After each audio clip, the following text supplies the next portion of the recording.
નમસ્કાર, આપ જોઈ રહ્યા છો જનસાક્ષી ન્યૂઝ। નજર કરી આજના મુખ્ય સમાચારો પર।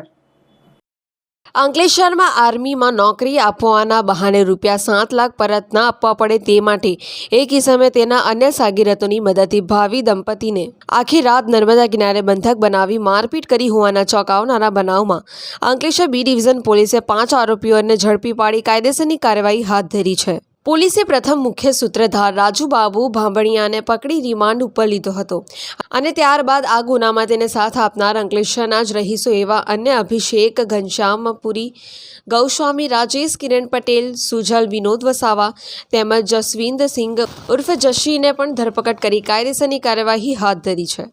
બરોડા રેન્જ આઈજી શ્રી સંદીપસિંહ સાહેબ તેમજ ભરૂચ એસપી શ્રી મયુર ચાવડા સાહેબની સૂચના અન્વયે અંકલેશ્વર બી ડિવિઝનની અંદર એક ગુનો દાખલ કરવામાં આવે છે। જે ગુનાની અંદર વિગત એવી હોય છે કે ફરિયાદી અને આરોપી તેમને ભૂતકાળની અંદર પૈસાની લેતી દેતી કરેલી હોય છે, જેમાં આરોપીને તેના પૈસા આપવા ના પડે તે અન્વયે તે એક ગુનાહિત રસ્તો અપનાવે છે, જેની અંદર એવું જણાવવામાં આવે છે કે તેને પૈસા પાછા ના આપવા પડે તે માટે તે ફરિયાદીને ભરૂચથી અંકલેશ્વર જતા ગોલ્ડન બ્રિજ પાસે બોલાવવામાં આવે છે અને ત્યાં જે ફરિયાદી છે અને તેમના પત્ની છે તે બંને ત્યાં હાજર હોય છે।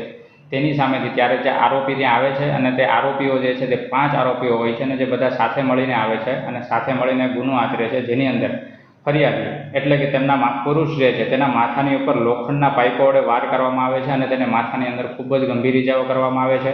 હાલ તે હોસ્પિટલમાં દાખલ છે। આ ઉપરાંત તેમની પત્ની પણ ત્યાં હાજર હોય છે। ત્યાં બધા ભેગા મળી તેમની પત્નીનું ગળું દબાવી દેવામાં આવે છે, પરંતુ તેમની પત્ની જે છે તે ગળું દબાવવાથી ત્યાં બેભાન થઈ જાય છે અને આખી રાત ત્યાં ગોલ્ડન બ્રિજ પાસે ત્યાં જાળીઓમાં પડી રહે છે અને જે અન્વયે બધાએ એકબીજા સાથે મળી અને બળજબરીથી તેને ત્યાં રાખી મૂકે છે અને મારવાની ધમકી આપી અને એકબીજા સાથે મદદગારી કરીને ગુનો આચરે છે।